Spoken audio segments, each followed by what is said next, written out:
What up, guys? It's a moment for me to the meatless, and today I want to talk about how much protein you need on a raw vegan diet. Oh, excuse me. So, guys, I've been experimenting with my protein levels for a long time now, um, for like a couple of years, and I've been training for 23 years now, and I started out always following the 1 gram per pound of body weight um, rule for protein, and I did that for a really long time, and that worked. That worked for me. I wasn't even plant based back when I started doing that. Once I went vegan about 7.5 years ago or so, I initially I had my protein was like the same as it had always been, which was around 240 grams because I was around 240 pounds, and I'm 6'4", guys. Just for reference, you are like, wow, that's a lot. That's heavy, but I'm tall. It's still heavy, but I'm tall. So anyway, so I did that at first, but then I wanted to implement more all whole foods, right? And I wanted to like do things as holistically as possible. So ideally, what was easier for me to get was 200 grams of protein a day. So that's what I was getting. I was getting about 200 grams of protein a day, and I did that for years. And I was able to build muscle doing that, even though I was weighing much more than 200 pounds, right? So that proved to me first that I didn't need a gram per pound of body weight. And I know what the science says. I've always known what the science said ever since they came out with the recommendations, the protein recommendations. But I also know, you know, from being very involved in the fitness community, I know what us guys getting real results in the gym every day were doing 20 years ago. You know what I mean? Um, so there's that, right? So I have a respect for that. I don't just have a respect only for science because I've seen it. I've seen the results. I've gotten the results. I've seen how we figure things out, and how we figure these little tweaks and little things that work and allow you to get the different kinds of results that you're looking for. So, I feel like a lot of people these days don't have a respect for that. I feel like everybody's like a lot of people, I should say, are science, science, science. But science is great, but at the same time, you have to understand that the people that are actually getting the real results, the people that are in the gym, day in and day out, and they're getting those real results that other people wish they could have, are the real scientists. Like those are scientists too. So, not all scientists wear lab coats. Some scientists wear tank tops. And when you're doing things and you're experimenting and learning and getting these real results, that's what scientists inevitably do, right?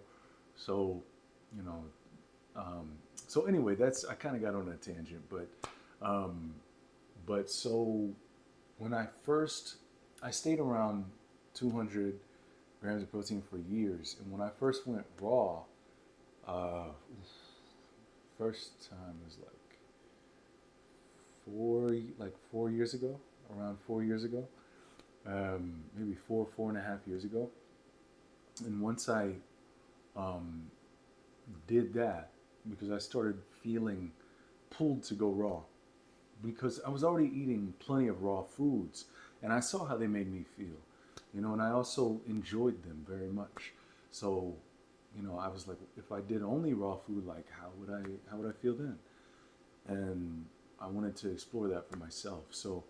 Um, but anyway, when I first went raw, I was getting maybe like 140 to 160 grams of protein, and I was still able to build muscle on that.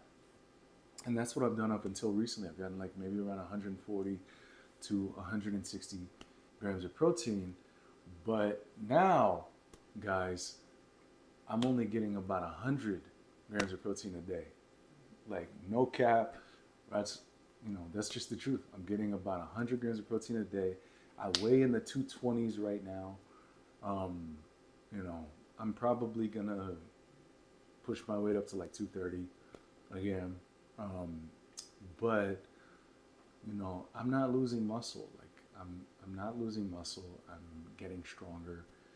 Um, and I'm only getting like 100 grams of protein a day. So what is the real protein requirement? That's my question, right? Is in we know what science. Well, I know what science says. A lot of people know what science says, but at the end of the day, like, what is the real in real life, real application? How much protein do you actually need, right? And I think it's a lot less than what we think. Now, calories, I eat a lot of calories, okay? So calories, like, we need calories, but protein, how much actual protein do we need to build muscle?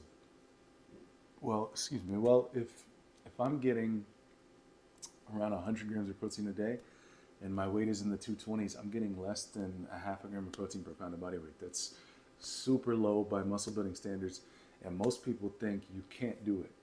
And so I just want to see for myself if it can be done, if it can't be done. And so far, it looks very promising. Um, so I'll be like updating you guys in the future. Uh, so my training hasn't changed. I train very, very hard. I train very, very focused. You know, um, and that's just like the result of training for such a long time and loving it. So, but yeah, guys, that's it. So, how much protein do you really need as a raw vegan? I think it's a lot lower than what you probably think. It's a lot lower than what you've probably been told.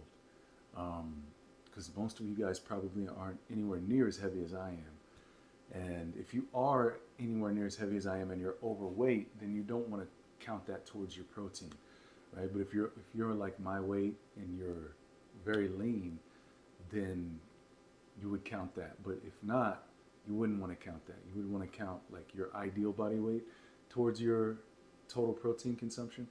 But yeah, it's like, guys, what if we have been totally misled? What if we don't need anywhere near the protein that we thought we need, to build muscle, to um, to hold muscle, to maintain muscle into old age, and so on and so forth? What if we don't? What if we don't? That'd be crazy, right? Because we've been completely, like, the world is protein crazy. Everybody's like protein, protein, protein. But I think, and I'm not saying that protein isn't important. Every macronutrient is important. But when you purposely seek out protein, you make certain food choices. And often they're better than maybe sugary junk that you would probably go for in a lot of cases. But for somebody that cares about their health, that person isn't necessarily going to make those junk food choices too much of the time, but they will go for that protein. But what if they're better off going for something else, like a carb source from like fresh fruit or something like that? And that's what I want to see for myself, improve for myself. And so hopefully you guys are interested in that. Stay tuned.